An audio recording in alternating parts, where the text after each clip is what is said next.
बोलिए। नमस्कार।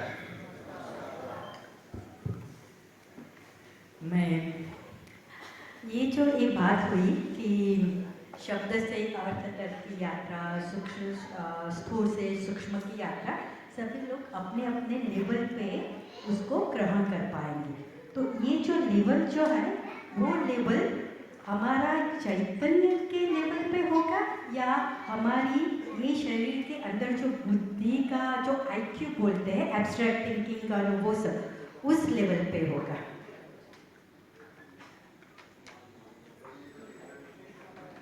दोनों एक ही बात है। कि मेरे अभी तक के, क्योंकि मेरे शरीर में जो मेरी बुद्धि जो है, जो जिसको आईक्यू बोलते हैं, बुद्धि का यहाँ पे अलग है। तो मेरी जो आईक्यू लेवल है, इंटेलिजेंस लेवल जो है, वो मेरे शरीर के साथ मेरी मेमोरी में इनबिल्ट आ गई है।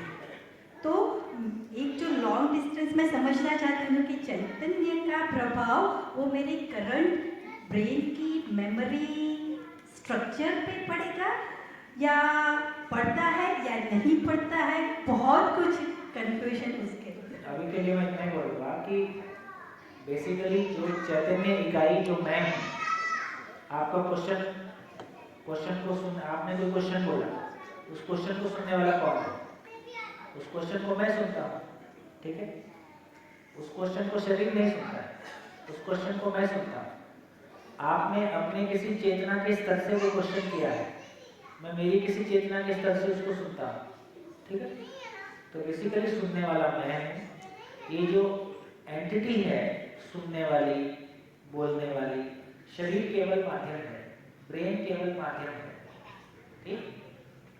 तो ब्रेन में कुछ चेंज नहीं होना है, जो कुछ चेंज होना है वो जीवन में होना है। तो शरीर में जो गुणात्मक परिवर्तन है, शरीर में जो गुणात्मक परिवर्तन होना था हो गया। अब ये शरीर इस लायक है कि ये सच्चाई को समझ सके, तो उस ब्रेन में, शरीर में कुछ नहीं होना है। जो होना है जीवन में होना है, मुझ में होना है, मन वृत्ति चित्त बुद्धि आत्मा में होना है, जिसकी चर्चा कल हम करेंगे। तो जो पात्रता है वो जीवन में है। अभी आज किसी दौरान हमने चर्चा किया था कि सभी मानव जीवन रूप में समान है, मूल चाहत के रूप में समान है, सोचने समझने की असीम पोटेंशियल के रूप में समान है, लेकिन सभी मानव योग्यता, पात्रता, क्षमता के रूप में अलग अलग हैं। तो पात्रता का मतलब है ग्रहण क्रिया, मेरी रिसीविंग कैपेसिटी क्या है। से फॉर एग्जाम्पल, एक आदमी का मन के लेवल का ही मामला अभी बहुत इंटेंसिवली चल रहा है, उसी में सब कुछ मजा आ रहा है, उसके अलावा उसकी कोई दुनिया नहीं है, तो अभी उसको थोड़ा सा समय लगेगा। किसी एक व्यक्ति ने अपनी अभी तक की यात्रा में ये जो मन के लेवल का जुगाड़ है, खाना पीना, आहार निद्रा व्यायाम से जो सुखी होने की कामना है, इसकी किसी हद तक समीक्षा कर ली है या इसमें पर्याप्त नहीं है, तो नेचुरल है उसकी पात्रता ज़्यादा है, उसकी रिसीविंग कैपेसिटी। जब भी कोई उससे ऊपर की चीज़ आ रही है, इस हॉल में बैठ के तो हमने कोई खाने पीने की बात, आहार निद्रा करने की बात नहीं की। इसके मतलब है कि इस हॉल में मटेरियल उससे ऊपर का है, उससे ऊपर के मटेरियल को रिसीव करने के लिए जिसकी अपनी जर्नी में जो स्थिति होगी वो वैसा रिसीव कर लेगा। और ऐसा नहीं है कि रिसीव कैपेसिटी जितनी है वो फिक्स हो गई है। आप जिस दिन पहले दिन आए थे उस दिन से आपकी लिसनिंग ज़्यादा है कि कम है, आपका कंसंट्रेशन कम है कि ज़्यादा है, आपकी पात्रता कम है कि ज़्यादा है, आपकी थॉट प्रोसेस पहले से बड़ी है, इतना तो फर्क तुरंत हमको पड़ता हुआ दिखाई देता है। ऐसा, ठीक है, बढ़िया, आगे बढ़े। देखिए, मैं अभी ब्रेक में ही सोच रहा था कि जो पूरी चर्चा हमने आज की, सुरेश भाई कह रहे थे आपने तो जो अध्ययन में होता है सब कुछ यहीं शुरू कर दिया। मैंने भी ये पहचान लिया इतने सालों में कि हर आदमी, पूरी सभा में लोगों की अपनी अपनी जर्नी के आधार पे अपना एक चेतना का स्तर है, उसकी अपनी एक रिसीविंग कैपेसिटी है। तो तो मैंने मेरे मन में ये स्वीकार रखा है जो मैक्सिमम है परिचय शिविर में वो डिलीवर कर दिया जाए। तो मैं इतना अभी करूँ इतना बाद में करूँ ऐसा मैं नहीं सोच रहा। जिनको उसकी आवश्यकता होगी वो खुद सामने आ जाए। जिनको मैं कैसे पहचानूं कि इतने 150 लोगों की सभा में से किसकी यात्रा कैसी है। इस सभा में ऐसे लोग हो ही सकते हैं जिनकी सही अर्थों में जीवन की यात्रा बहुत ऊंची हो, बहुत श्रेष्ठ हो ही सकते हैं। तो इसलिए अच्छा शिविर का कुल इतना ही मतलब है कि मैं उसको जो अनुभवमूलक जो सारी सूचनाएं हैं या अनुभवमूलक जो अभिव्यक्ति है वो जिनको अनुभव हुआ उनके द्वारा लगभग 12-15 बुक्स के रूप में उपलब्ध है। लेकिन हिंदी का कितना भी विद्वान व्यक्ति हो, हिंदी में सारी बुक्स लिखी हैं, वो पढ़ के समझेगा इसकी संभावना कम है। क्यों? क्योंकि शब्दों को जिस अर्थ में हम रूटीन में यूज करते हैं उससे बिल्कुल भिन्न अर्थ में उसको यूज किया गया है। तो शिविर की भूमिका इतनी ही है कि बुक्स में शब्दों को जिन अर्थ में यूज किया गया है शिविर के माध्यम से हम उस अर्थ में उन शब्दों से परिचित हो जाए, ताकि बुक्स को पढ़ने की रुचि योग्यता हमारी पैदा हो जाए और हम किन्हीं लोगों के साथ जो पहले से उस जर्नी में हैं उनके साथ मिलकर अपने यदि हमको लगता है कि हमारे समझने लायक कोई चीज़ है तो उनके साथ मिलकर हम लंबा समय शिविरों में ना गंवाया जाए। इसके पहले दौर चलता रहा, 1 शिविर, 2 शिविर, 1 साल, 5 साल, 10 साल तक आदमी शिविर नहीं घूम रहे, परिचय शिविर नहीं घूम रहे। अब पिछले ये बात भी ठीक है, देखो जब हमने शुरू किया था तो साल में 1 शिविर नहीं होता था। अभी दिसंबर में ही एक ही डेट में 5 शिविर देश भर में उपलब्ध है। ठीक, जब हमने शुरू किया था एक ही बुक थी और आदरणीय नागराज जी थे। आज जब आप शुरू कर रहे हैं तो पूरा वान में साहित्य लगभग 12-15 बुक्स का पूरा साहित्य है, पूरा ऑडियो, कई 100 घंटे की ऑडियो वीडियोस उपलब्ध हैं।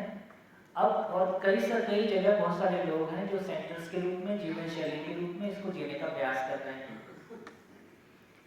तो अब जब कोई आदमी आता, अच्छा इतने सालों की जर्नी के बाद आपको भी कहीं ना कहीं से मैसेज आते रहते हैं, हाँ कोई बढ़िया चीज़ है, कुछ हो रहा है। हम लोगों ने भी इतने सालों में जो प्रयास किया उसके रिजल्ट गवर्नमेंट्स के साथ, स्कूल एजुकेशन सिस्टम्स के साथ, समाज के साथ धीरे धीरे आ रहे हैं। तो हमारा भी विश्वास बढ़ रहा है, जो लोग सुन रहे हैं उनका भी विश्वास बढ़ रहा है, जो इस प्रोसेस में लगे हैं उनका भी विश्वास बढ़ रहा है। तो इसलिए अब इस प्रोसेस को फास्ट किया जाए। इसलिए मैं तो अब ये कर रहा हूँ कि हर सामाजिक शिविर के बाद सीधा अध्ययन की लिस्ट बन जाए और सीधे अध्ययन शुरू हो जाए। पहले हम ही लोग ये मानते थे कि एक आदमी को 2-3 साल वो 1-2 शिविर करता रहे और इस प्रोसेस में चलता रहे।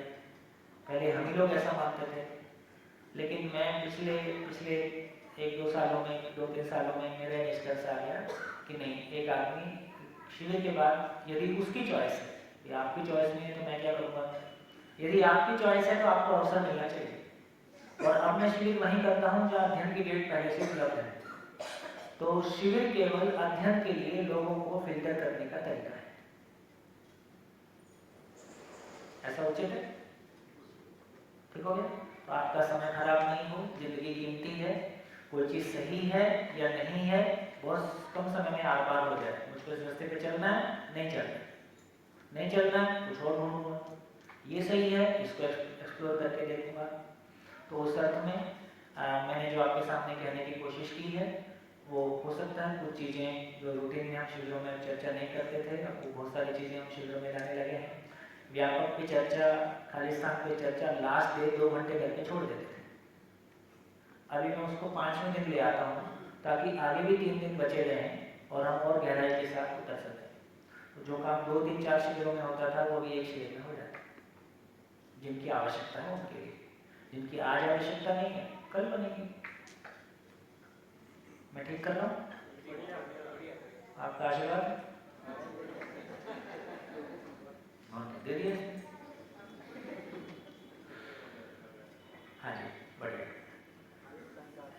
बढ़िया संदर्भ याद आ रहा था जो आज की चर्चा के लिए, आज जो चर्चा हुई है उसके लिए बहुत अनुकूल होगा। दिल्ली में हम एक शिविर कर रहे थे। शिविर में इस क्वेश्चन पर चर्चा हो रही थी कि क्यों जीना है। तो एक व्यक्ति का जब नंबर आया तो वो कहता है मैं क्यों जी रहा हूं, ये फंडामेंटल क्वेश्चन ही नहीं। कोई ज्ञानी लोग कभी कभी मिलते हैं, बोले मेरी जिंदगी तो ऐसे है कि मैं एक शिप में जा रहा हूं, मैं कितनी भी उछल कूद करूंगा तो शिप पे तो रहूंगा। मैं दारू पीऊंगा तो शिप पे हूं, मैं पूजा करूंगा तो शिप पे हूं, और कितनी दौड़ लगाऊंगा तो डेक तक जाऊंगा। मेरी जर्नी तो वही है जहां ये शिप जा रहा है। तो पहले ये बताओ शिप कहाँ है?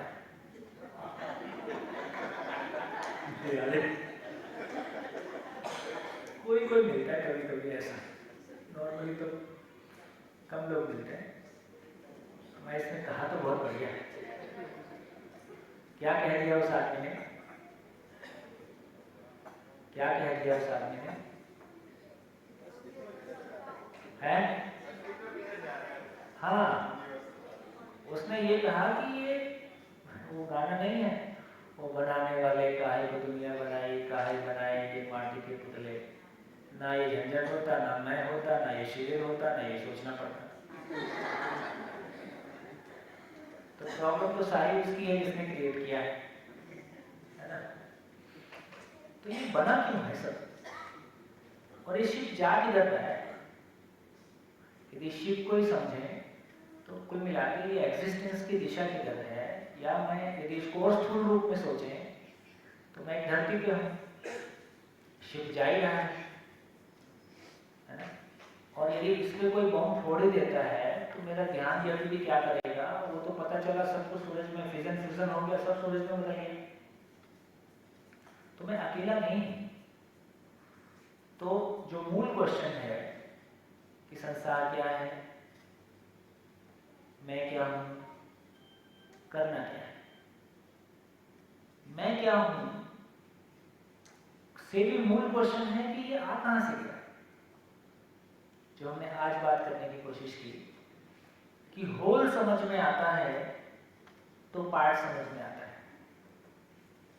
तो जब तक होल समझ में नहीं आया है तो पार्ट के बारे में क्या कहा जाए कि किस काम का है। तो होल क्या है? अब होल क्या है? होल क्या है?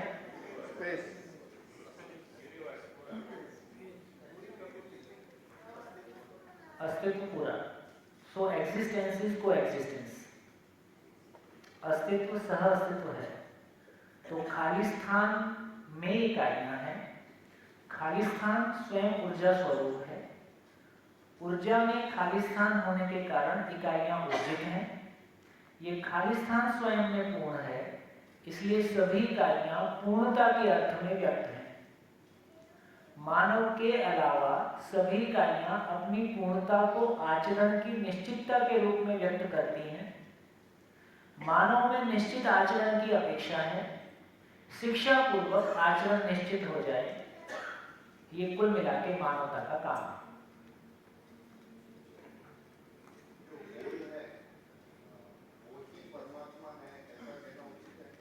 नहीं, होल जब बोल रहे हैं तो सहअस्तित्व बोल रहे हैं। जब परमात्मा शब्द यूज कर रहे हैं तो व्यापक वस्तु के लिए यूज कर रहे हैं, खाली स्थान के लिए यूज कर रहे हैं। जब होल बोल रहे हैं तो उसमें इकाइयां शामिल हो, तो को एक्सिस्टेंस सहअस्तित्व है। तो सहअस्तित्व को होल बोल रहे हैं कि होल में तो मैं भी आ गया ना, ऐसे। तो मैंने होल का आपके सामने शेयरिंग करने की कोशिश की। एक बार मैं सोचता हूँ मैं 2-5 मिनट के लिए रुकूं और दिन भर की चर्चा में क्या समझ में आया, पहले क्या सोच रहे थे, उपलब्धि क्या हुई और शंका क्या हुई और नए प्रश्न क्या खड़े हुए। एक बार थोड़ा ध्यान दे के लिख लें तो थोड़ा सा ऑब्जेक्टिवली हम आगे बढ़ पाए। ऐसा उचित रहेगा?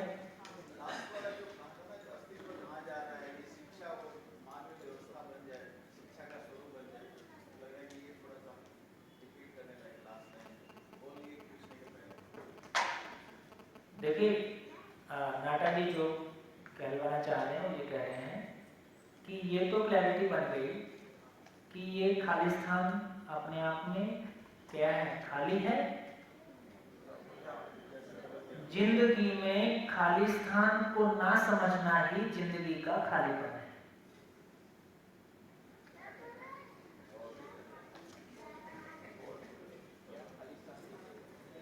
खालिस्तान समझ में नहीं आया, खालिस्तान का महिमा समझ में नहीं आया, यही जिंदगी में खालीपन है, यही बोरियत है, इसी का नाम समस्याएं हैं, इसी का नाम झंझट है, इसी का नाम दुख है। तो यदि पूरे मानव को देखें तो एक तरफ शरीर है, एक तरफ शरीर को भोगना है, एक तरफ ज्ञान को भोगना है।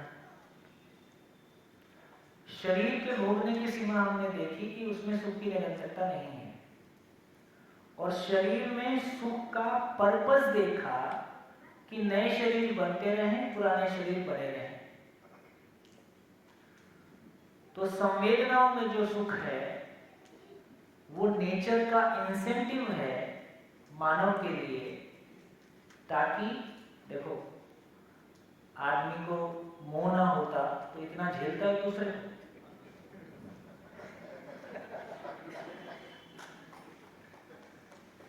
ये मोहवश आदमी इतने प्यार के चक्कर में पड़ता है, इतना एक दूसरे के घर के चक्कर काटता है, इतना पैसा खर्चा करता है ना, और इतना झेलता है एक दूसरे को, है बधाई के ले जाता है दूसरे को, भी दूसरे की मांग मांग के ले जाता है। मोह ना होता तो एक माँ बाप अपने बच्चों के लिए अपनी तमाम सीमाओं से बाहर निकल के जो कुछ भी करने की सोचते हैं वो करते हैं। तो नेचर का क्या बढ़िया फिटिंग है, इसलिए कहा कि नेचर की व्यवस्था अपने आप में पूर्ण है। जब तक ज्ञान नहीं है तब तक लोभ मोह काम बाय डिफॉल्ट है। देखो क्या बढ़िया सेटिंग। जब तक ज्ञान नहीं है तब तक स्वयं को शरीर मानेगा, अपने शरीर से पैदा हुए लोगों को अपना मानेगा, तो मोह पैदा हो गया।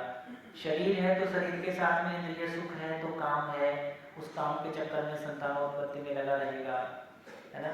उस काम के चक्कर में आपस में बहुत सारा एक दूसरे के साथ निभाएगा, और उसके स्वयं को शरीर मानता है।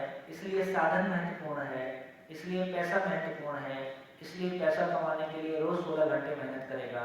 उस चक्कर में बहुत सारे लोगों के लिए रोजगार क्रिएट होगा, उस चक्कर में संसार को साधन उपलब्ध होंगे,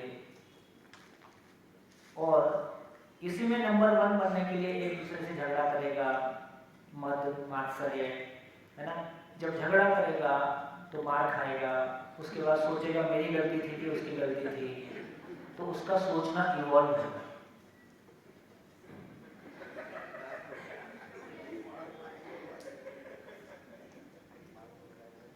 ऐसा बढ़िया फिटिंग है।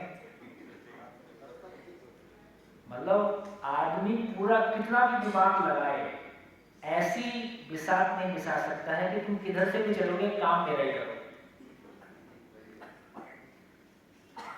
काम एग्जिस्टेंस क्या हो, लड़ो मरो, सुखी हो दुखी हो, है ना। कुल मिला के मानव परंपरा बनी रहेगी। इस बीच में जितना झगड़ा झंझट होगा, है ना, उतना आदमी सोचेगा तो इवॉल्व होगा तो समाधान पाएगा, फिर कूद कूद के सबको बताएगा।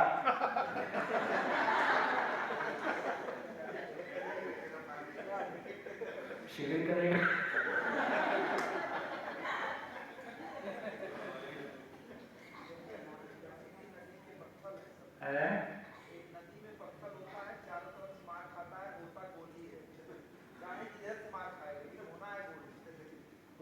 तो अपने भी किधर से भी मार खाए, कुल मिला के समझने आए।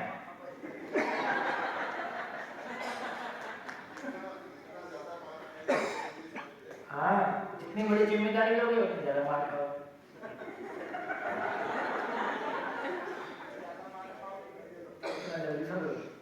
उल्टा सुल्टा सोचता है मन, साला मार खाता है सही।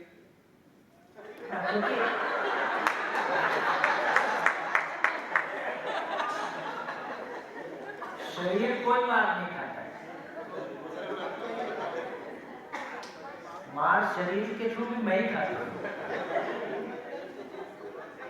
इसलिए जैसे आदमी बेहोश होता है उसको मारना बंद कर देता है। तो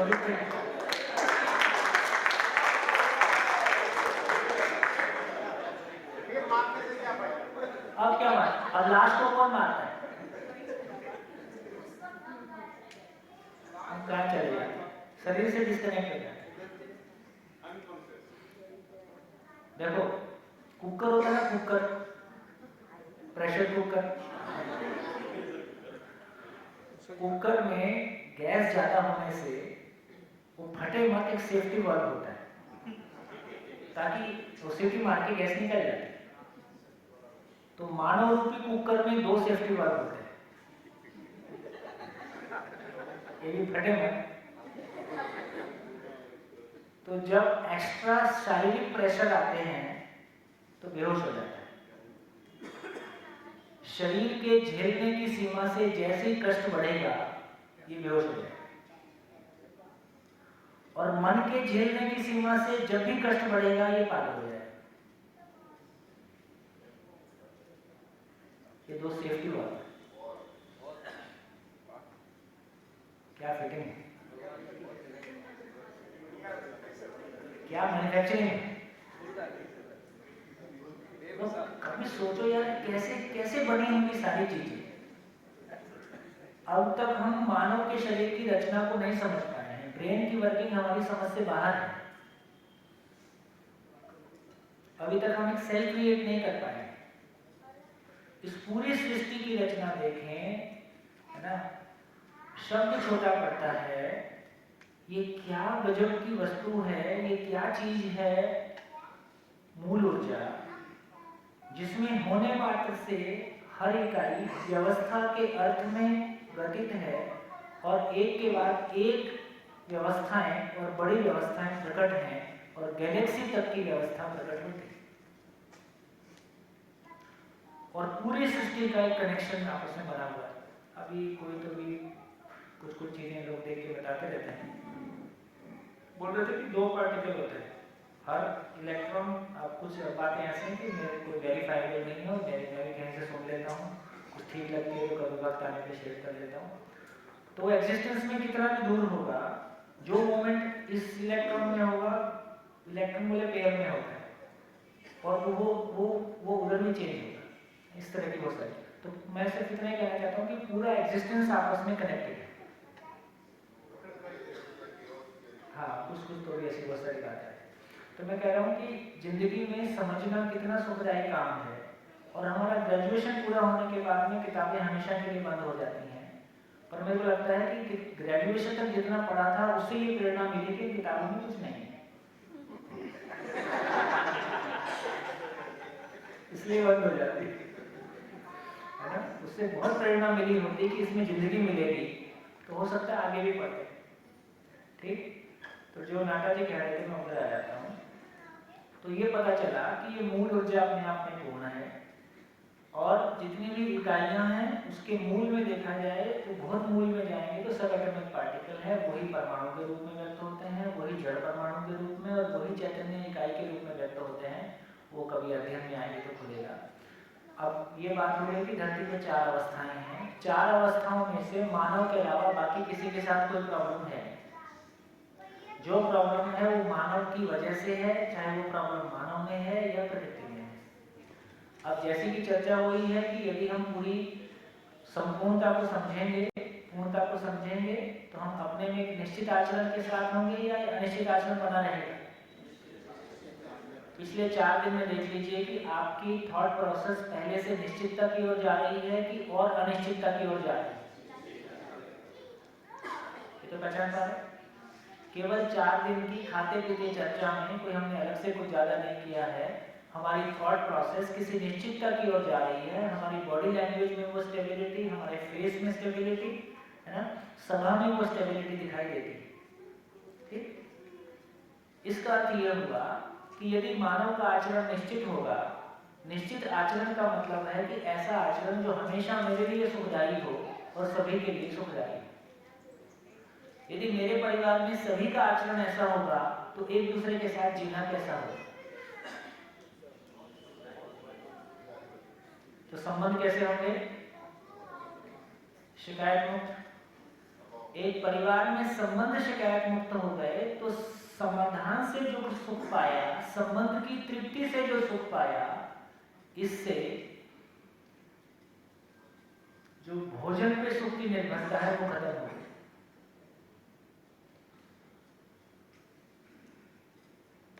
तो साधनों के साथ जो निरंतर सुख की चाहत है, इसका नाम लोभ है।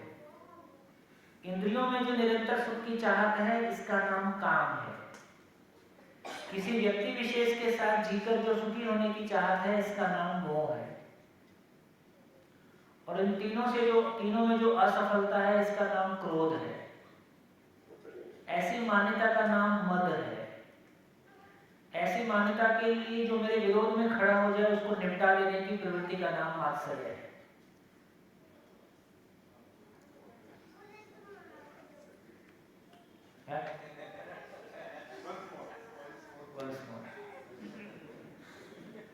ये मानव जाति के लिए बहुत विलक्षण क्षण है जब फिलॉसफी के लिए कोई बहुत बहुत बोले।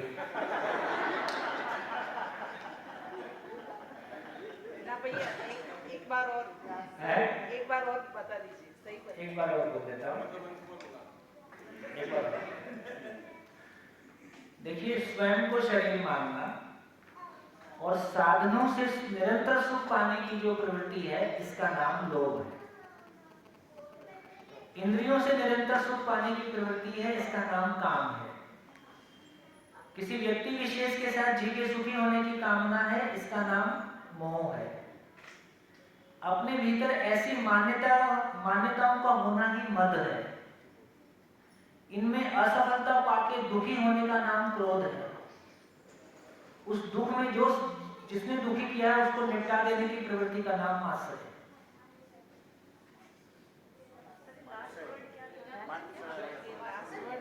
मात्सर्य, मत्सर भी बोलते हैं। काम, क्रोध, लोभ, मोह, मत्सर। मत्सर, म आधा बदला लेने की इच्छा, दूसरे को निपटा लेने की प्रवृत्ति। जो मेरे लोभ, मोह, काम के बीच में आएगा, उसको निपटा लेने की प्रवृत्ति। बढ़िया हो गया? बहुत बढ़िया। लिखो, मात्सर्य लिखो। नहीं, हमारी बेटी बोल रही है।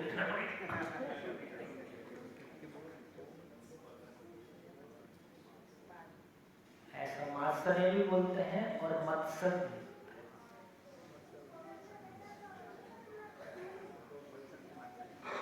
बढ़िया। तो कहाँ पहुंचे?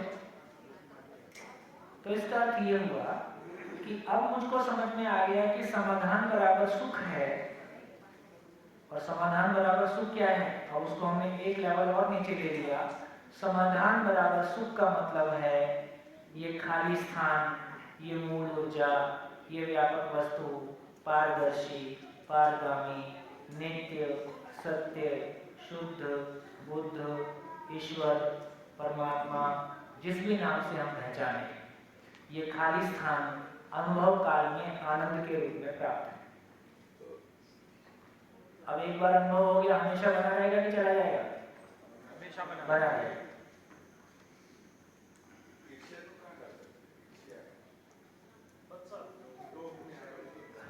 ईर्ष्या का मतलब है कि अपनी पहचान को लेकर शंका की स्थिति में आना और किसी दूसरे से कंपैरिजन करके कम ज्यादा फील करना। स्नेह का अभाव ईर्ष्या है। स्नेह का अभाव ईर्ष्या है। कहाँ थे?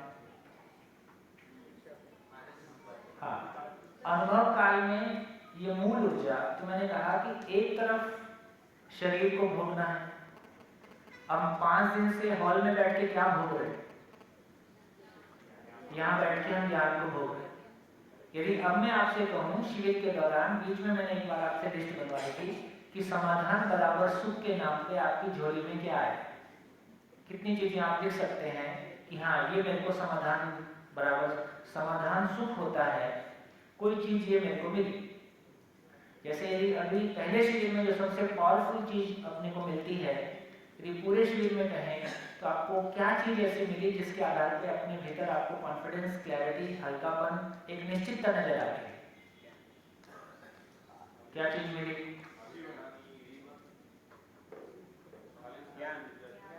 हाँ, क्योंकि अभी आज तो खालिस्तान के अलावा कुछ बोलोगे नहीं।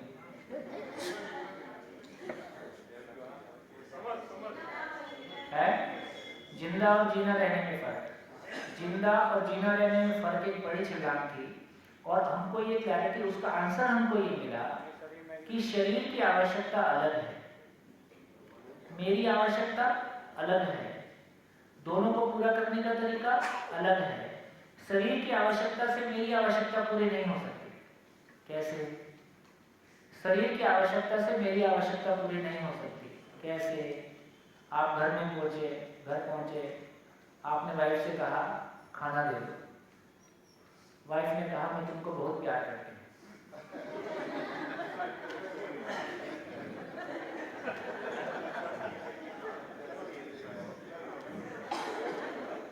अब पहली बार में लगेगा कि शायद सुना नहीं होगा ठीक से,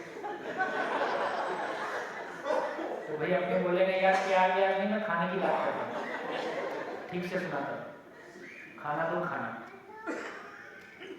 तो वापस पलट के बोले तुम विश्वास करो, तुमसे ज्यादा मेरे लिए और कुछ नहीं, और मैं दिल की अधिकतम गहराइयों से तुमको चाहता हूं। अब क्या होगा? है तुम ये प्यार व्यार रखो अपने पास, और खाना हो तो ले आओ। अच्छा, तो वो 4 रोटी लाए और लाके मुंह पे मारे। तो रोटी चाहिए थी, प्यार चाहिए नहीं। अब रोटी खाएंगी, अब भूख भी गई, प्यार तो पहले ही गया था, अब उसके बाद घर से बाहर निकलना ही ठीक है। तो इसका अर्थ ये हुआ कि कितना भी प्यार हो, उससे रोटी की जरूरत पूरी नहीं होगी।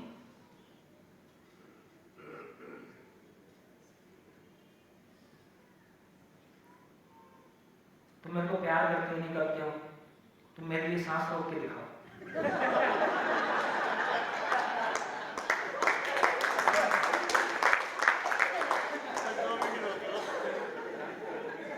तीन मिनट रोक लो, उसके बाद प्यार की जरूरत ही नहीं।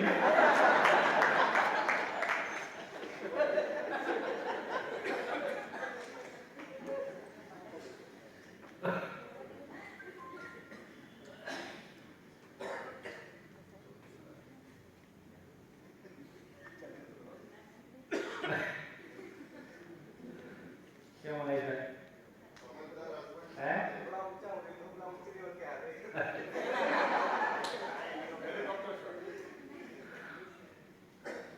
तो इसका अर्थ ये हुआ, देखो सुनने में कितना मजाकिया टाइप लगता है, पर हम कर तो यही रहे।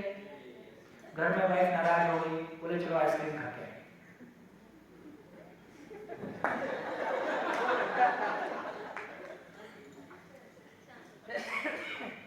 चलो इस बार कहीं घूमने जाए। अरे नाराजगी किसी और बात पे थी, तो हमने इस प्रॉब्लम को सॉल्व किया कि प्रॉब्लम को डाइवर्ट कर दिया? तो हम प्रॉब्लम डाइवर्ट कर, क्योंकि प्रॉब्लम का सॉल्यूशन हमारे पास भी नहीं है। हमारे पास भी अब पैसे हैं, पैसे से आइसक्रीम आ सकती है, घूम के आ सकते हैं, ये हमारी गरीबी है।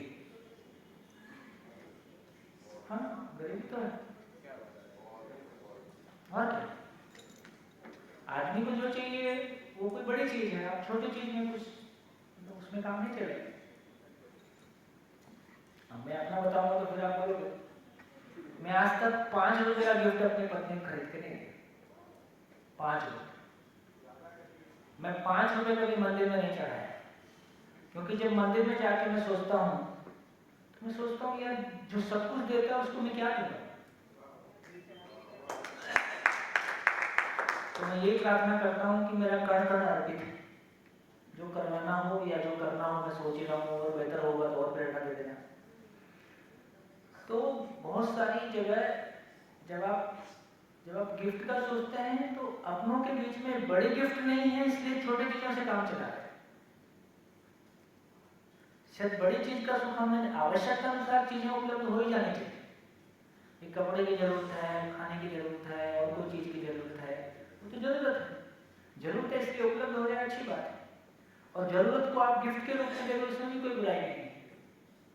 जरूरत है ही, आपने प्यार से लाके दे दिया, इसका नाम गिफ्ट है।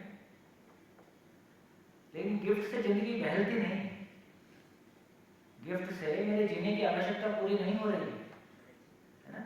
तो मुझको जो चाहिए था वो मेरी जिंदगी में मेरा भाव और विचार किसी सुकून की जगह में आ जाए, मैं अपने भीतर से अभाव से मुक्त हो जाऊं, दूसरों को देख के जो इंफीरियरिटी कॉम्प्लेक्स आता है उससे मुक्त हो जाऊं, अपने भीतर में जो भय है उससे मुक्त हो जाऊं, अपने भीतर में जो विश्वास की कमी है उससे मुक्त हो जाऊं, है ना। तो हम पति पत्नी के रूप में साथ मिलके चले थे, सही अर्थों में एक व्यक्ति के रूप में, मानव के रूप में हम दोनों की ग्रोथ कितनी हुई, क्या इस पे बैठ के हम कभी चर्चा कर सकते हैं?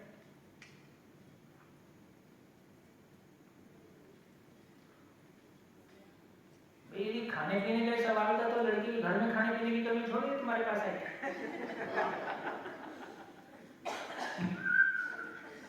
बोले तुम्हारे लिए सब कुछ कर दिया, अरे घर में खाई, उसके घर में पहले से रोड से थोड़ी लेके आए थे, बेरोजगार घूम रही थी, चल मैं ले चलता हूँ। हो सकता है तुम्हारे घर से ज्यादा पैसे वाली थी और उसके घर में सब ठीक ठाक ही था।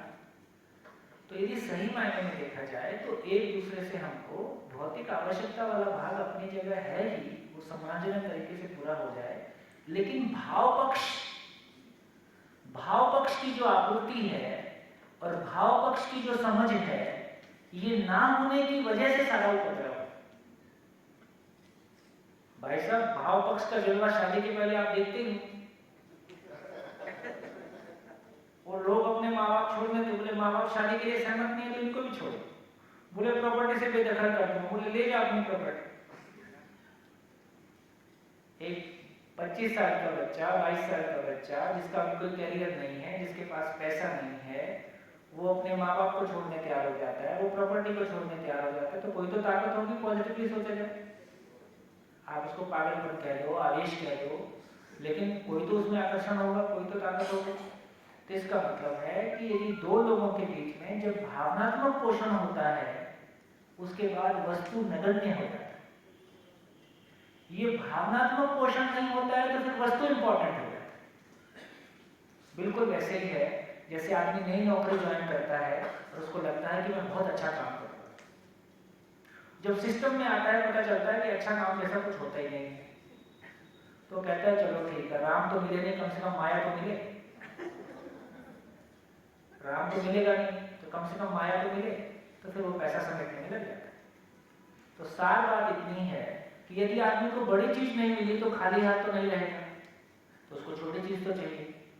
तो आप प्यार नहीं दे सकते तो कम से कम गिफ्ट तो दो एक दूसरे के लिए। तो मुझको लगता है कि प्यार से भी बड़ी चीज है कि प्यार का स्रोत ही उपलब्ध हो जाए। प्यार मतलब प्यार कौन देगा? जिसके पास होगा। और प्यार किसी एक से नहीं होता, एक के साथ लफड़ा ही होता है। प्यार तो सबसे होता है। प्यार सबसे होता है, या तो संबंध सबके साथ सफल होता है या किसी के साथ नहीं होता।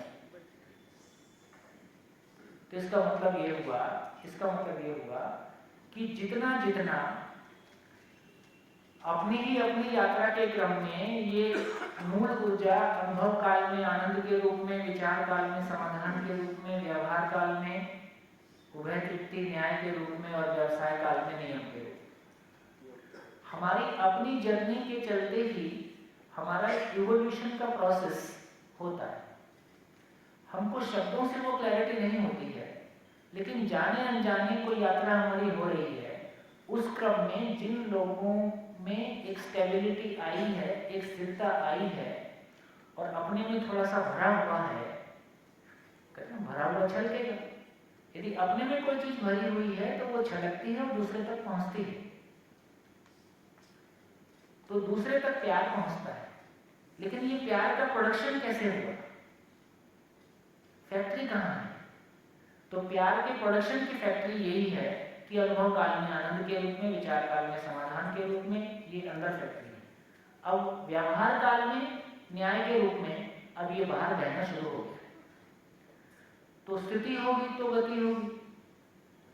तो यदि दोनों में ही वो जर्नी शुरू हो जाए कि जिसमें कि अपने भीतर भाव को समझना और भाव के साथ जीना और भावपूर्वक जीते हुए दूसरों के जीने के लिए सहयोगी होना, क्या स्थिति होगी? फिर जिंदगी में टर्नओवर क्या होगा? फिर जिंदगी में टर्नओवर क्या होगा? जब स्वयं को शरीर मानते हैं तो टर्नओवर भौतिक है। जब मानव के रूप में स्वयं को पहचानेंगे तो टर्नओवर भाव है। इस टर्नओवर को दूसरे तरीके से देख सकते हैं। चलो कल जीवन चलिए होने दो, जीवन पे चर्चा करने के बाद कुछ चीजें और क्लैरिटी के साथ में रखते बनेगा। लेकिन फिर ये समझ में आया कि अब यदि ये स्थिति बन गई, ये महत्वपूर्ण है, यदि ये स्थिति बन गई कि मैं समाधान से सुखी होता हूँ, मेरे भीतर जो क्लैरिटी है क्यों जीना है, कैसे जीना है, और ये जो अनुभव काल ज्ञान के रूप में, चाहे यहाँ तक पूरी गाड़ी नहीं पहुंची, पूरा भी नहीं पहुंचा तो भी रास्ते किसी एक लेवल तक, कल चर्चा करेंगे, वृत्ति को छू लेता है तो भी एक स्टेबिलिटी आ जाती है, चित्त को छूता है तो और स्टेबिलिटी आ जाती है, कल उसको चर्चा करेंगे। तो फिर ये एक वृत्ति के लेवल पे ही ये दूसरों से कंपेयर करके जो छोटा बड़ा होकर जो तिल तिल करके मरना है, ये काम खत्म हो जाता है। एक बढ़िया सूत्र है, जागृति पथ पर कदम रखते ही सारा ताप शाप शोक शांत हो जाता है। जागृति पथ पर कदम रखते ही सारा ताप शाप शोक। शाप मतलब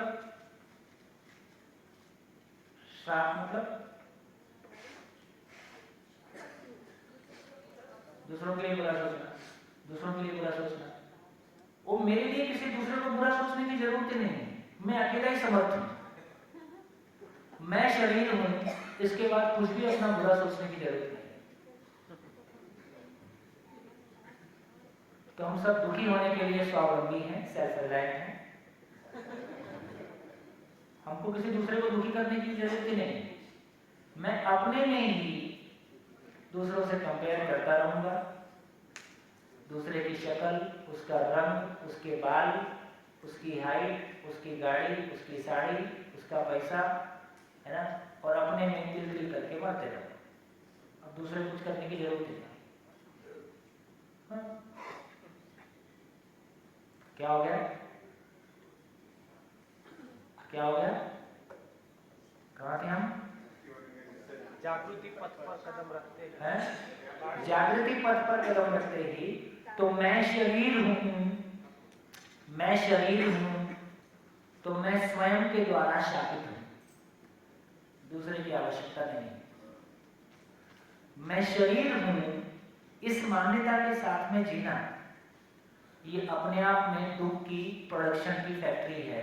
मैं खुद में समस्या की फैक्ट्री हूं। उम्र बढ़ने के साथ साथ समस्या बढ़ती हुई दिखाई देती है कि घटती हुई दिखाई देती है। इससे समझ में आता है कि मैं स्वयं समस्या की फैक्ट्री हूं। ये शाप है। ताप मतलब ये कंपैरिजन होना, और कंपैरिजन में क्रोध मोह मत्सर्य, है ना, ये ताप है। और जब ताप आता है, आवेश की निरंतरता नहीं है, इसके लिए उसके बाद मन शुद्ध हो जाता है, ये शोक है। हाइपर में जाएगा, हाइपर के बाद नीचे में साइकिल अप जाएगी, फिर साइकिल डाउन जाएगी। आवेश की निरंतरता नहीं है। काम क्रोध लोभ मोह मद मात्सर्य, इसमें से 3 आवेश सम्मोहनात्मक हैं, लोभ मोह का। मद, क्रोध मद और मत्सर ये विध्वंसात्मक है, खुद का या दूसरे का नुकसान करते हैं। तो आवेश की निरंतरता नहीं है, स्वभाव गति की निरंतरता है, विश्वास की निरंतरता है, सम्मान की निरंतरता है, समृद्धि के भाव की निरंतरता है। आवेश की निरंतरता नहीं है। आवेश की निरंतरता नहीं है, इसलिए जितना हाइपर जाता है फिर उतना ही जी जाता है। तो अभी पूरे शरीर के धरातल पर रहते हुए जिंदगी कैसे चलती है? शरीर के धरातल पर रहते हुए कैसे चलती है? कभी खुशी, कभी गम, कभी क्रोध, कभी प्यार, कभी उपलब्धि, कभी असफलता। और जितना आवेश जाता है उतना ये गैप जाता है। तो शिविर करके क्या होता है?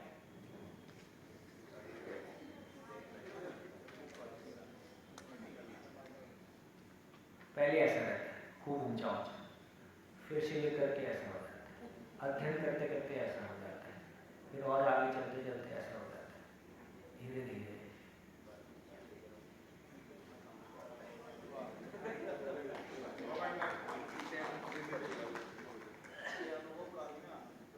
ये अनुभव काल में आता है, ये स्टेबल अभिला रुना अनुभव। ये खालिस्तान स्वयं में अप्रभावित वस्तु है। ये खालिस्तान स्वयं में अप्रभावित वस्तु है, इसलिए मैं स्वयं तमाम नकारात्मक चीजों से अप्रभावित हो जाना चाहता हूं। क्या बोला? एक लाइन कहीं आएगी दर्शन में, मैं आत्मा हूं, मैं नित्य शांत हूं, सम विषम आवेश से मुक्त हूं, व्यवसाय, व्यवहार और व्यवस्था को नियंत्रित करता हूं। ये आदमी का साइज है। अभी हमारी स्थिति कैसी होती है? व्यवसाय, व्यवहार और व्यवस्था को मैं नियंत्रित करता हूं कि वो मुझको नियंत्रित करती है? वो मुझको नियंत्रित करती है। मैं नित्य शांत हूं कि हिलता डुलता ही रहता हूं? हिलता डुलता रहता हूं। मैं शांत होना चाहता हूं। तो शांत का मतलब क्या है? जिसका जो गुण है वही व्यक्त होगा। शरीर का गुण ही है कि वो परिवर्तनशील है, इसलिए मेरा भाव भी परिवर्तनशील है, मेरा कॉन्फिडेंस भी परिवर्तनशील है। जिस दिन मैं इधर अनुभूति करता हूं, इसका स्वभाव ही है, इसकी स्थिति ही है कि ये नित्य शांत है, इसलिए मैं नित्य शांत हो जाता हूं। ये अप्रभावित है, इसलिए मैं अप्रभावित हो जाता हूं। और एक बहुत सुंदर बात, ये किसी दूसरे को प्रभावित नहीं करता है। व्यापक वस्तु, खाली स्थान दूसरे को प्रभावित करता है या इकाइयां इसमें होने मात्र से प्रभावित होती हैं? बढ़िया, ये बात पहुंची। तो खाली स्थान, मूल ऊर्जा क्रिया शून्य है, इसलिए ये किसी को प्रभावित नहीं करता है, ये किसी को ऊर्जा नहीं देता है, ये किसी को आशीर्वाद नहीं देता है, ये किसी का धन्यवाद भी नहीं देता है, क्योंकि क्रिया शून्य है। ठीक, ना इसको आशीर्वाद लेना है, ना इसको देना है, होना है। आपकी मौज है, समझना है समझ लो, नहीं समझना है तो आप दुख झेल सकें, इसके लिए शुभकामनाएं। देखिए, अब मानव की महिमा देखिए। एक मानव जब पूर्ण को समझ पाता है, पहले जब नहीं समझ पाता उसकी चर्चा करते हैं। जब एक मानव पूर्ण को नहीं समझता है, संपूर्णता को नहीं समझता है, स्वयं को शरीर मानकर जीता है, तो हर समय क्या कोशिश करता है? किसी से प्रभावित होते रहता है, किसी को प्रभावित करने की कोशिश करते रहता है। पर प्रभावित, तो हमेशा वो पर प्रभावित है, किसी को प्रभावित करने की कोशिश करते रहता है, किसी से प्रभावित होने की कोशिश, प्रभावित होते रहता है। यही मेरे अंदर विश्वास का हिलना डुलना है। एक सही अर्थ में ज्ञान संपन्न व्यक्ति क्या करता है? वो दूसरों को प्रभावित करता है कि लोग उससे प्रभावित होते हैं? वो प्रभावित करता नहीं है, वो तो प्यार करता है, करुणा करता है, अपनापन महसूस करता है। ठीक है, प्रभावित करने की कोशिश नहीं करता है। प्रभावित करने की कोशिश हम तभी करते हैं जब अपने विश्वास में कमी होती है। अपने दोस्त को कहाँ प्रभावित करते हैं?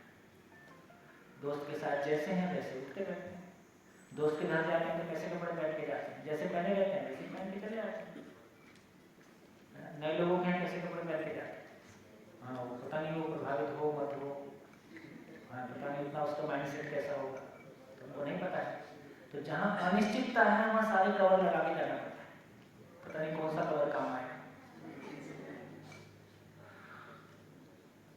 तो कितनी सुखद, कितनी चीज़ें रिलेट हो पाती हैं। तो ज्ञान स्वयं अप्रभावित वस्तु है, वो किसी को प्रभावित भी नहीं करता है। इसलिए ज्ञान संपन्न मानव में भी वही गुण है, वो किसी को प्रभावित नहीं करता है, उसके होने मात्र से इकाइयाँ प्रभावित होती हैं। कितना बढ़िया, बहुत बढ़िया। ठीक है दादा जी। तो ये क्लैरिटी बनी, पूरा कर देता हूँ, मैं समझ रहा हूँ आप कहाँ तक पहुँचाना चाहते हो। तो अब ये क्लैरिटी बनी, एक मिनट इस फ्लो को पूरा कर दूँ। तब ये क्लैरिटी बनी कि फिर से बोल रहा हूँ, एक तरफ शरीर है, एक तरफ सहअस्तित्व है। ठीक, मैं स्वयं सहअस्तित्व में हूँ, ये पूरी सृष्टि सहअस्तित्व में है। और ये समझ में आने से तो ये समझ में आया कि जो बात कह रहे हैं कि आत्मा में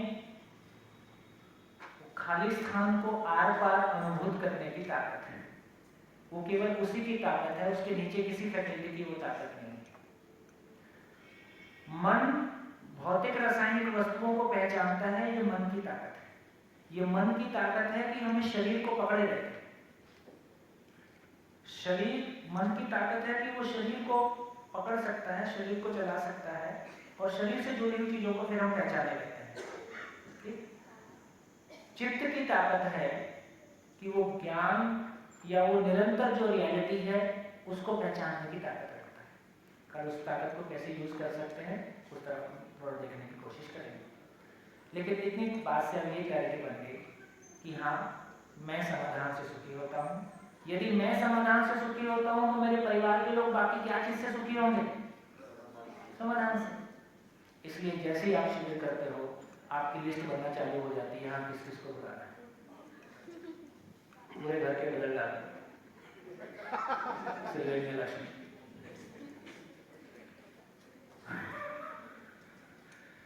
तो आपको शिविर में आके ये समझ में आता है कि यदि मैं समाधान से सुखी होता हूँ तो मेरा बच्चा भी ऐसे सुखी होगा, मेरी पत्नी भी ऐसी सुखी होगी, तो मेरे परिवार के सभी लोग सुखी हो जाएं। यदि मेरे परिवार के सभी लोग सुखी हो जाएं तो फिर मैं सुखी होने के लिए सुविधा की तरफ जाऊंगा, फिर वो निर्भरता ही खत्म हो जाती है। देख लो, आप बिल्कुल क्लियरली देख लो, जिस दिन हम किसी काम में बहुत बिजी होते हैं, जो खाना सामने आ गया वो खा लेते हैं, और जिस दिन खाली होते हैं, आज क्या बनाओगे, कौन सी होटल में जाएंगे, हैं? अच्छी वाली कौन सी? तो इसका मतलब है कि ये मन 24 घंटे सुख की तलाश में रहता है, इसको तो सुख चाहिए। यदि बड़ा सुख उपलब्ध नहीं कराएंगे तो ये छोटे सुख की तरफ जाएगा ही।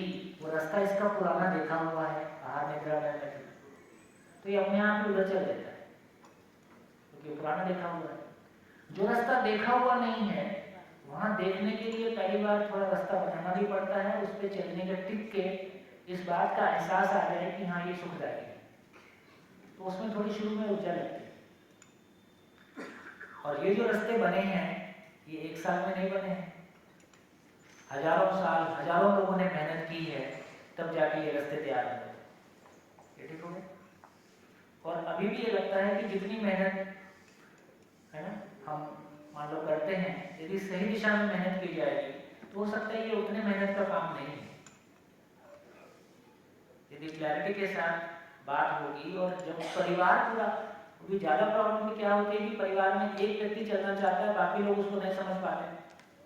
मान लिया कि आप ही शिविर करने आए, यदि कोई अकेला पति शिविर करने आया, आप जाके अपनी पत्नी को समझा पाओगे?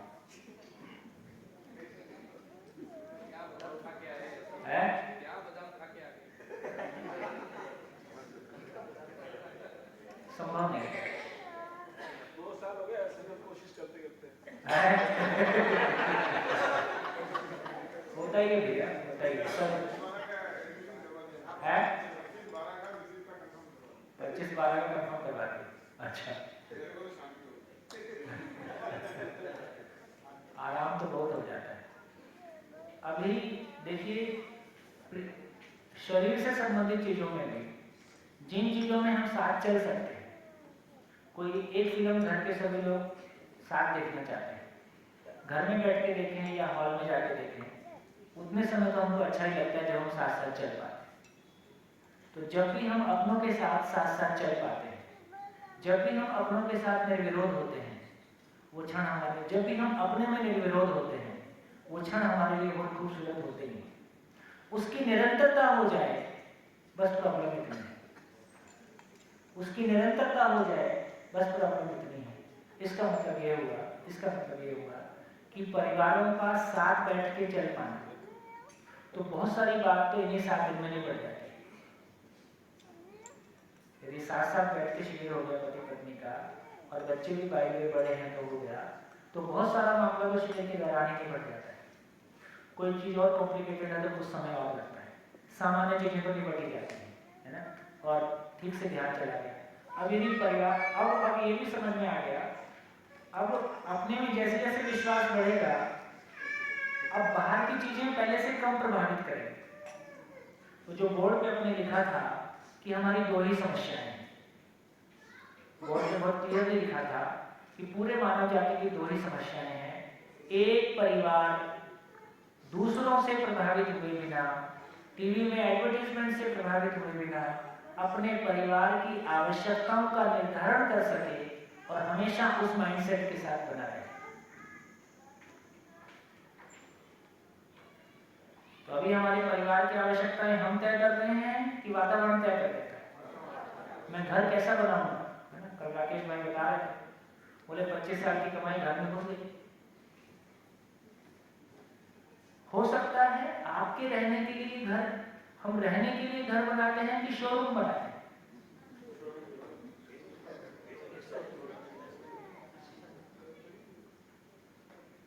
हो सकता है रहने के लिए घर होता तो उसका डिजाइन डिफरेंट होता। जब आप दूसरों से बिल्कुल प्रभावित नहीं है और अपने रहने के लिए घर बनाएंगे तो हो सकता है डिजाइन अलग बनेगा। जब आप दूसरों को चमकाने के लिए घर बनाते हैं तो डिजाइन अलग बनता है। और अनावश्यक बजट डबल हो जाता है, अनावश्यक, जिसकी बाद में मेंटेनेंस में हमारी जिंदगी लग जाती है।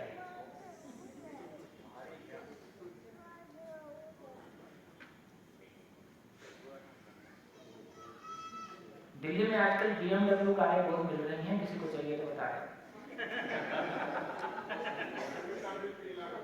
सीरियसली बोल रहा हूँ, क्या लोगों ने दूसरों को चमकाने के चक्कर में कार तो ले ली महंगी महंगी, है ना, और रोज वो चली नहीं, और इस बीच में उसका 15 साल पूरा हो गया। अब वो सफेद हाथी को लेता भी कोई नहीं और घर से तो निकालनी पड़ेगी, 15 साल की हो गई, बेटी विदा करनी पड़ेगी।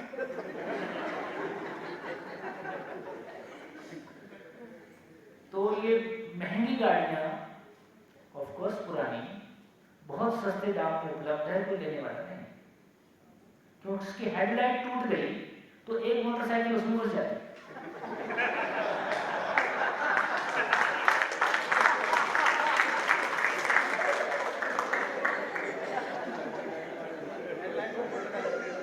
$80,000 की हेडलाइट एक।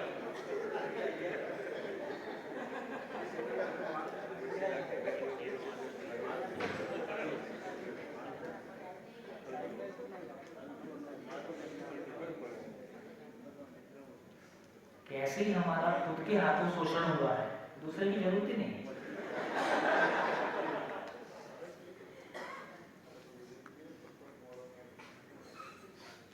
बढ़िया।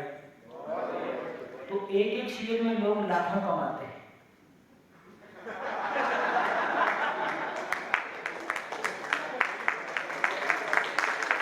करोड़ों, लाखों कमाते हैं, करोड़ों बचाते हैं। सीरियसली बोल, किसी को लग रहा होता है घर बदल दूं, कोई कोई तो बहुत सीरियस में कुछ और भी सोच रहा होता है।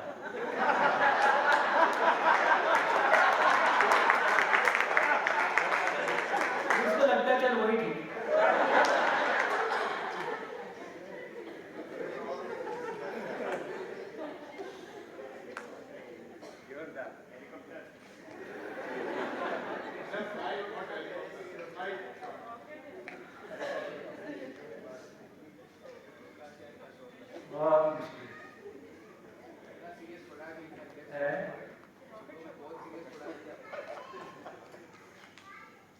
जिंदगी मुश्किल नहीं है, बहुत आसान है, बहुत आसान, बहुत आसान।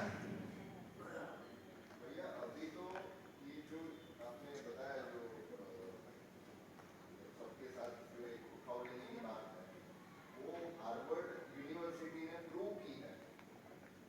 70-75 साल के कंटिन्यू स्टडी के बाद उन्होंने प्रेसिडेंट से लेके एक आम आदमी तक यूएस में पूरी स्टडी कंडक्ट की और उससे वो लोग ये पाना चाहते थे, समझना चाहते थे कि व्यक्ति पर सुख का सबसे बड़ा कारण क्या है।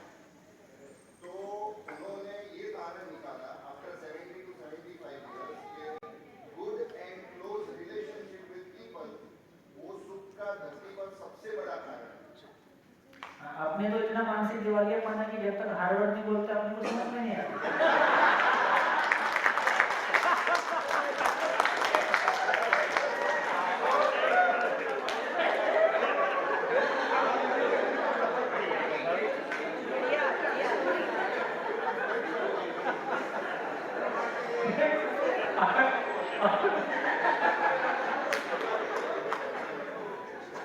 हजारों साल से हम यही कर रहे थे।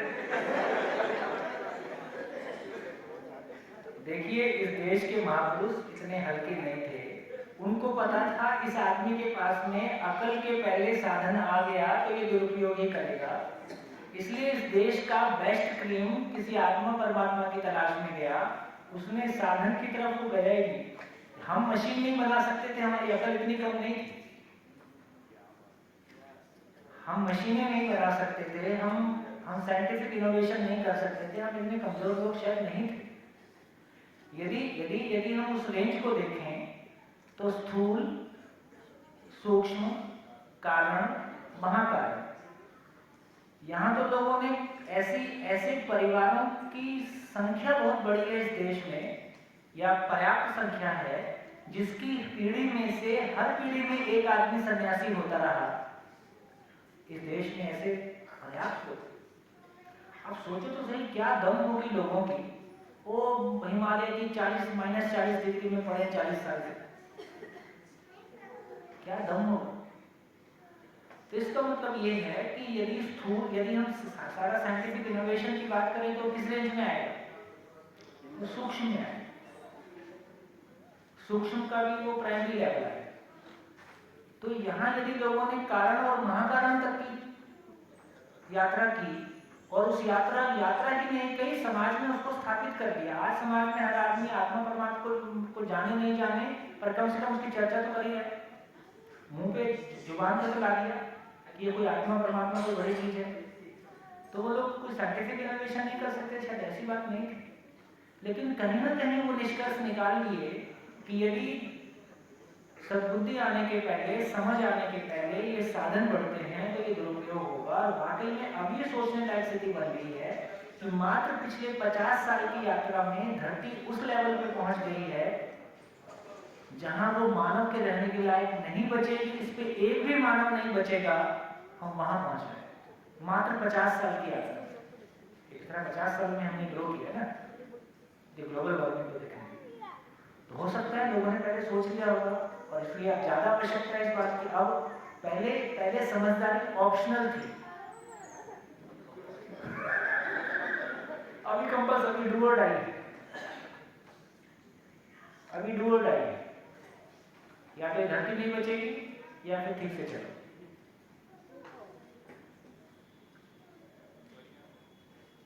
बढ़िया बढ़िया। सर थोड़ा क्लैरिटी और चाहिए है, जैसे आपने बताया कि हम लोगों ने समझा नहीं सारी बातों कि अभी शरीर के लेवल से उठ के और मन के स्तर पे चलते हुए जीना आया और समझ आया कि समाधान और संबंध पे ज़्यादा हमें जोर लगाना है। लेकिन अभी अगर वाइफ से लड़ाई हो गई तो फिर उसको आइसक्रीम ना खिला करके क्या किया जाए? हाँ ये ठीक है। तो ऐसा पूछा जैसे आइंस्टीन टाइप कोई क्वेश्चन पूछा।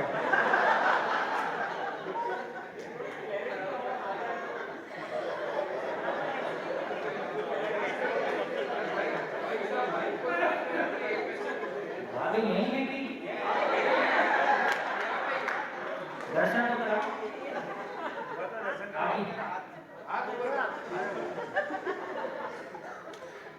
के रखते हैं।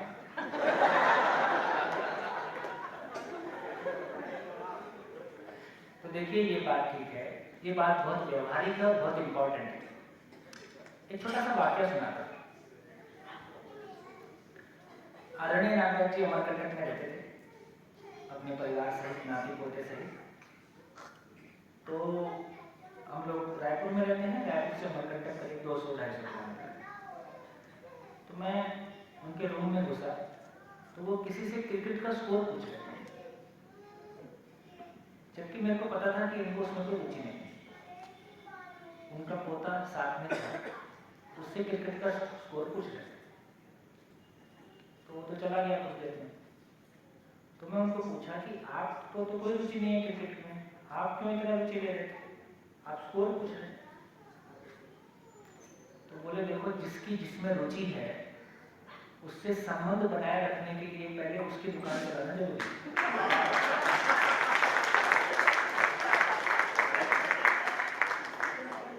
आइसक्रीम में पत्नी मान जाए तो वो सस्ता सौदा है। तो आपसे हिमालय जाने तो कहा नहीं। लेकिन आपने मानी जो भी है।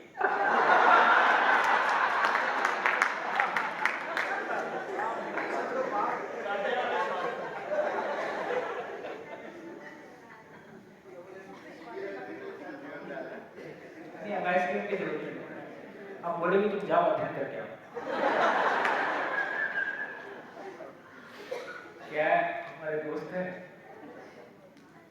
ऐसे मेरा विद्या में आने के पहले भी व्यवहार ठीक ही रहा है। तो दोस्तों में और दोस्तों के घरों में मेरा प्रति काफ़ी विश्वास है।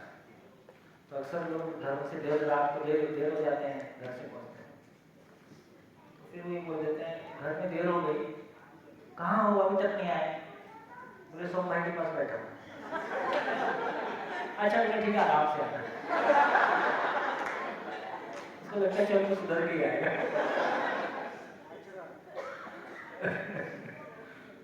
कैसी बात।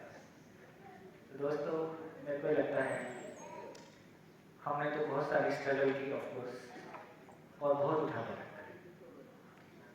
और कभी जिंदगी में नहीं सोचा था कि ये रिलेशन हैंडल हो पाएंगे। यही मान के चले थे कि समाज में काम करने के लिए ये सब झेलना ही पड़ता है, और अपना दिल बहलाने ले अपने आदमी अपना दिल बहलाने के लिए भी कुछ जुगाड़ करके रखता है। सभी महापुरुषों के साथ ऐसे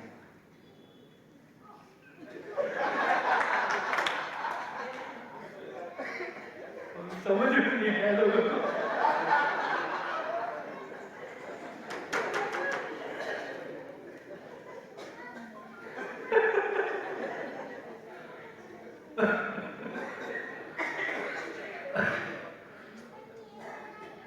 लेकिन कम से कम मैं कह सकता हूं कि पिछले इफेक्टिवली 15 साल मान लीजिए, 15 साल के शिविरों में कई सौ पति पत्नी होंगे।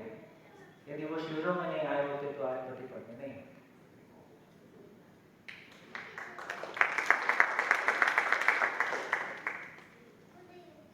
तो इस बात पे बहुत भरोसा हो गया कि मानव मूलतः गलती करना नहीं चाहता है, लेकिन वो सुखी होना चाहता है, सफल होना चाहता है, अपनी आवश्यकताओं की पूर्ति चाहता है। तो यदि हम सुख समझ नहीं पाए, हम सुखपूर्वक जी नहीं पाए, और हम सुख को समझा नहीं पाए। एक आदमी जब खुश होता है, जैसे मैं दूसरी शेयर करता हूं, मैं दिल्ली छोड़ के छत्तीसगढ़ आ गया,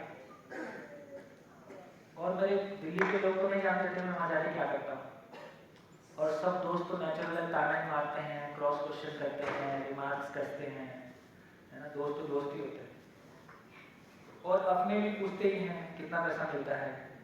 सबसे बड़ा क्वेश्चन यही रहता है, पैसा कितना मिलता है। अब पैसे के लिए काम ही नहीं करते तो मिलेगा कहाँ से। तो मैं भी ये देखता था कि मैं सबके इस तरह के क्वेश्चन पूछने से कितना प्रभावित होता था। चुपते थे क्वेश्चन, क्योंकि उस समय जिसको वो अच्छा मानते थे वो छूट गया था, जिसको मैं अच्छा मानता था वो मिला नहीं था। तो ऐसा था जैसे पुराना घर लेवा गया हो, धूल धक्कड़ में रोड पे खड़े।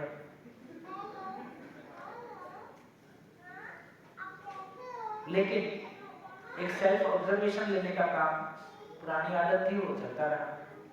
तो मैं देखता था कि मैं प्रभावित होता था। फिर मैं बहुत अपने आप को संजो के ये सोचता था कि यार मेरे पास कैश इन हैंड क्या है, क्या ताकत है मेरे पास, क्या चीज है मेरे पास। फिर कोई कहेगा मेरे पास बैंक बैलेंस है, कोई कहेगा मेरे पास जॉब है, कोई कहेगा मेरे पास डिग्री है, या मेरी फैमिली में इतनी संपत्ति है। मेरे लिए सारी चीजें खत्म हो गई, सब खत्म। अब मेरे लिए कुछ है तो कोई जिंदगी की क्लैरिटी है, समाज में कुछ करना चाहते हैं, उसका कोई विजन है और उसमें कोई सफलता मिली है। जैसे ये बहुत रिसेंट का मेरा फीलिंग है कि अब मैं किसी मंच से बोलता हूँ तो दिल्ली के काम के बारे में बताता हूँ तो मेरे को लगता है यार कुछ तो हो पाया। ये एहसास बहुत रिसेंट का है। मेहनत तो पिछले कई सालों से कर रहे हैं, कई जगह मेहनत की, आप किसी लेवल तक पहुँचता है, उसके बाद फिर रिवर्स हो जाता है। अपने अंदर भी हम मेहनत करते हैं, कई बार मेहनत करते हैं, फिर लगता है रिवर्स हो गया। ये स्थितियाँ अंदर भी चलती हैं, बाहर भी चलती हैं। लेकिन धीरे धीरे, जैसे मैंने आपसे आज चर्चा की कि कम से कम एक शिविर करके और 2-4 शिविर या अध्ययन के प्रोसेस में आके जो हमारी बहुत बड़ी ताकत बनती है वो ये बनती है, मैं क्लियरली पहचानने लगता हूँ कि मेरी आवश्यकता अलग है, शरीर की आवश्यकता अलग है, और मेरी आवश्यकता के ढंग से जो मेरी क्लैरिटी बनी है, क्या क्लैरिटी बनी है, अब मेरे को दूसरों की चीजें देख के फर्क नहीं पड़ रहा है। जो फर्क कल तक पड़ता था, दूसरों के साथ दूसरों की चीजें देख के जो कंपैरिजन होता था, फर्क पड़ता था, अपने में सफलता असफलता का बोध होता, बोध तो नहीं कह सकते, अपने में सफलता असफलता का एहसास होता था, है ना? वो जो अपने अंदर का हिलना डुलना था, पहले की तुलना में वो स्थिर हो रहा है। अब किसी को देख के कंपैरिजन नहीं हो रहा है, किसी की फिजिकल उपलब्धियों को देख के अब अपने अंदर वो, है ना, हिलना डुलना पहले से कम हो रहा है। और धीरे धीरे पाया एक दिन वो पूरी तरह से शांत हो। फिर अपने अंदर जो समाधान की क्लैरिटी है, उसके चलते जो रिलेशंस में ताकत मिली है, उसके चलते जो पहले भी व्यवहार अच्छा था लेकिन उसमें एक अनिश्चितता, अब उसमें दूसरा, अभी हमारा व्यवहार कैसा रहता है? अभी हमारे व्यवहार के पीछे 3 चीजें रहती हैं। मेरा काम निकल जाए, मैं सामने वाले की गुड बुक्स में बना रहा हूं, या वो बुरा मत मान जाए। तो बुरा मत मान जाए मिनिमम लेवल, मैं उसकी गुड बुक्स में बना रहा हूं या हाईएस्ट लेवल, इस बीच में काम निकल जाए। ऐसा हमारा पूरा व्यवहार शैली, जो आदमी का आदमी के साथ में उठना बैठना है, उसके मूल में इतना चलता रहता है। ऐसा करते हुए अपने को भी तृप्ति नहीं होती, ऐसे व्यवहार को पाके सामने वाले को भी तृप्ति नहीं होती। वो मेरी पत्नी ही क्यों ना, जब मेरा लेवल ही उतना है तो पत्नी के साथ भी वही करता हूँ और बच्चे के साथ भी वही करता हूँ, क्योंकि लेवल ही उतना है, लेवल से अधिक मैं नहीं जा सकता। तो इसका मतलब ये हुआ कि फिजिकली अपने ही परिवार में जीते हुए, फिजिकली परिवार में होते हुए भी वो जो होने की तृप्ति है वो ना अपने को फील होती है ना सामने वाले को फील होती है।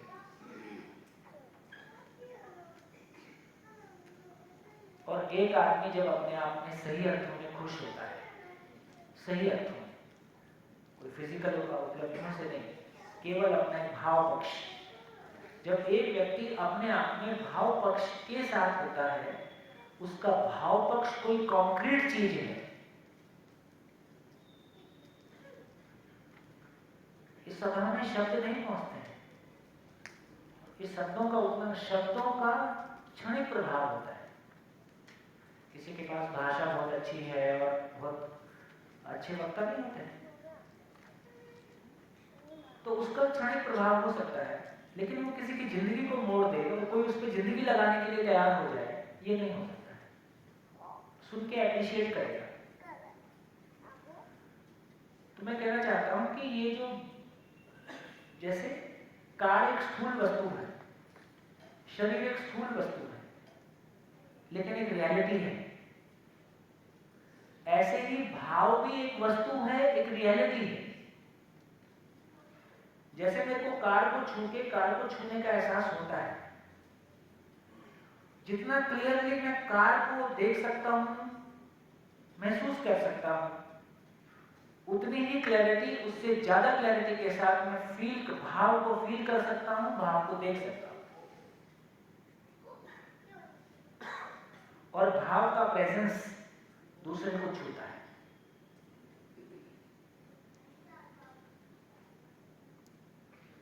ये दूसरे को आश्वस्त करता है। तो ये बात ठीक है कि इसको, जैसे हम किसी एजुकेशन में एडमिशन लेते हैं तो हम बहुत objectively first year, second year, third year, fourth year, लेकिन दूसरा देखोगे तो फर्स्ट ईयर, थर्ड ईयर बेशक हो जाता है, लेकिन क्या सबकी नॉलेज एक जैसी देती है? ठप्पाई तो लग जाता है कि डिग्री मिलेगी, लेकिन यदि क्वालिटी देखें तो सबकी तो अलग अलग होती है। यदि वहां अलग अलग होती है तो फिर यहाँ तो अलग अलग हो ही सकती है। तो इस सेंस में मेरा उत्साह या जो मेरा विश्वास है वो इस बात को लेके है कि जिस तरह से मैं रिजल्ट आता हुआ देखता हूँ, मेरे को लगता है कि हाँ, ये बात जरूर है कि उस क्वालिटी के लोग कैसे मल्टीप्लाई होंगे और हमारी क्वालिटी और कैसे बढ़ेगी। सार बात इतनी है। तो सार बात इतनी है कि क्वालिटी के लोगों का मल्टीप्लिकेशन कैसे हो, उसके लिए क्या मैकेनिज्म इन्वॉल्व होते हैं। तो मेरे को लगता है कि एक सहयोग था, मैं और मेरे मित्र लगभग हम 12 और 13 में, हमने लगभग 2 साल में गुजरात में 18 शिविर किए थे। क्यों सुरेश भाई? 2 साल में लगभग 18 शिविर है ना। सूरत, नडियाद, अहमदाबाद, 3 जगह मुख्य रूप से थे। फिर ये दोबारा सहयोग अभी बना है तो लगभग 6 साल का। ना तब अपने से सोच के आया था और अभी भी बहुत सोच के प्लान करके कि ऐसा नहीं किया। सुरेश भाई ने कहा कि बहुत दिन हो गया आपको आए हुए, एक शिविर है जो मेरे को करना है, आप आ जाओ तो बहुत अच्छा है। गुजरात की जो पिछली बार की सुखद यादें हैं और जो लोगों के साथ अपनापन मिला और जो लोगों के साथ प्यार सम्मान मिला, वो याद था ही, मन में कहीं रहता ही था गुजरात। तो सुरेश भाई ने कहा तो मैंने बिल्कुल भी कोई चर्चा नहीं की, तुरंत लगभग हाँ कर दिया कि चलो बहुत दिन हो गए, सम्मेलन भी है और इस बहाने लोगों से मिलना हो जाएगा। तो भैया मैं आपसे ये बात कहना चाहता हूँ, शिविर तो होता रहेगा, कंटेंट की बात होती रहेगी, वो 2 दिन में पूरा होने वाली नहीं है ना। तो वो एक यात्रा है, यहाँ से यात्रा शुरू हुई है जो आगे चलती रहेगी जैसी आपकी इच्छा होगी। पर मुझको लगता है कि सामूहिक रूप से अपने वर्तमान के लिए, अपने बच्चों के वर्तमान के लिए, भविष्य के लिए, अपने परिवारों के लिए, मुझको भी अभी तक इससे बेहतर कोई मैकेनिज्म जो सभी को सूट करे। देखो हम लोग, मैं भी कुछ साधना करती हूँ, जुड़ा रहा, कुछ करता रहा, लेकिन कोई साधना सभी करेंगे क्या ये संभव है? कोई महापुरुष सभी को एक समान स्वीकृत होगा धरती पे, क्या ये संभव है? ये दोनों ही संभव नहीं। लेकिन एक बात संभव हो गई है, सभी लोग क्लास में बैठ के पढ़ते हैं, धरती के सभी लोग, सभी धर्म जाति है, और अब तो कंटिन्यूइंग एजुकेशन के नाम पे बड़े लोग भी तो समय समय पर अलग कोर्स करते हैं। हमारे देश में परंपरा थोड़ी कम है पढ़ने लिखने की, लेकिन बहुत सारी जगह है जहाँ लगातार आदमी कोई ना कोई कोर्स करते हैं। तो मेरे को लगता है, और जिस तरह से मैं मान लो इस शिविर को भी देखूँ, मैंने ये मान के शिविर एड्रेस नहीं किया है कि यंग एज और कम उम्र के लोग हैं, मैंने हाईएस्ट मान के ही एड्रेस किया है कि काफ़ी मेच्योर लोग हैं और गिने गिने साधना पद्धतियों से भी आए हुए लोग हैं, है ना। जो मैंने पहला शिविर किया था चाकवाड़ा में, जिसमें से कुश और आज एक और कुश ही हैं से, वहाँ कुश थे, वहाँ जिन्होंने मेरे को शिविर के लिए बुलाया था, उस शिविर में मेरे ख्याल से अपने और भी कोई हैं चाकवाड़ा वाले शिविर से, और कोई नहीं, हाँ वो तो थे। लेकिन उस शिविर में गजब का कॉम्बिनेशन था। एक तरफ मेरे सामने 11th के IIT की कोचिंग के बच्चे थे, दूसरी तरफ वो गुरुजीएफ के साधक थे। ये 2 टीम थी। एक तरफ 11th क्लास के स्टूडेंट्स थे, एक तरफ गुरुजीएफ के ध्यान योग और कोई साधना पद्धतियाँ होती हैं उनके साधक थे, और दोनों को मेरे को मेंटेन करना है।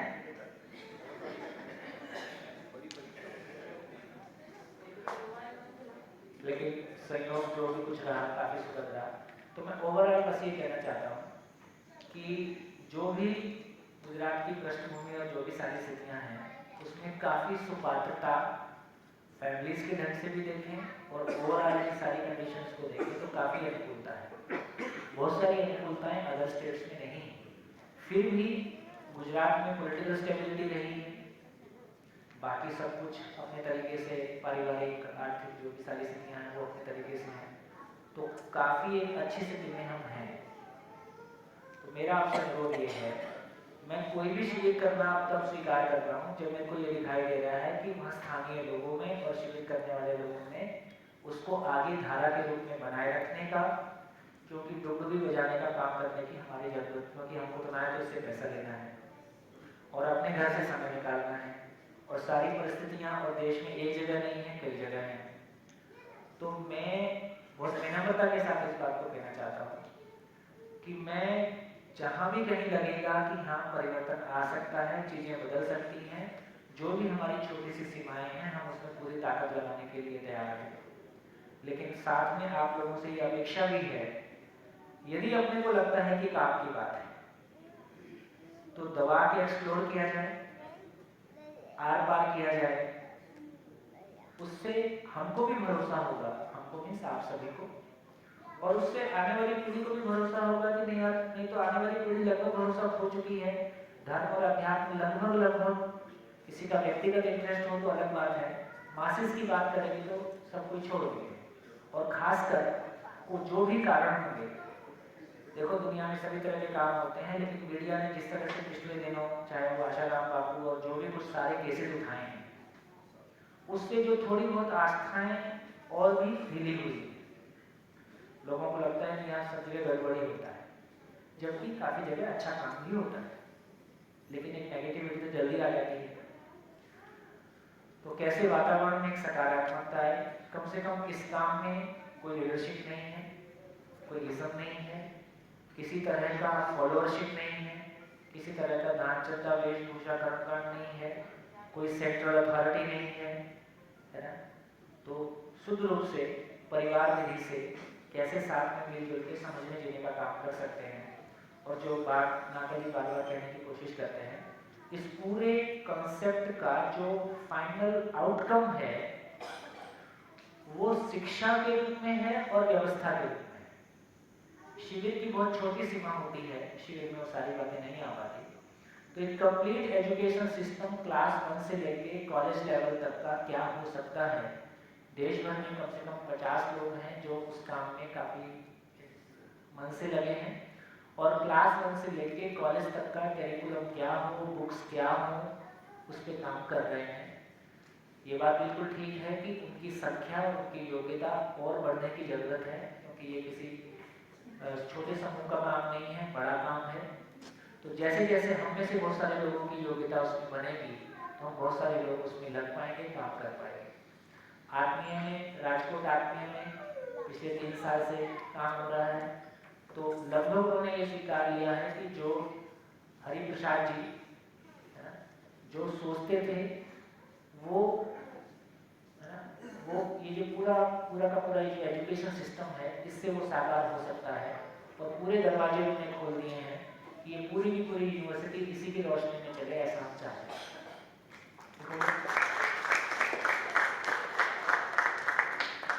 मैं स्वयं MHRD AICTE की कोर कमेटी का मेंबर हूँ, और मेरे को उन सब चीज़ों में कोई इंटरेस्ट नहीं। अभी था कि हम 700 टीचर्स का दिल्ली में मंडे करना चाहते हैं, मैं नहीं करना।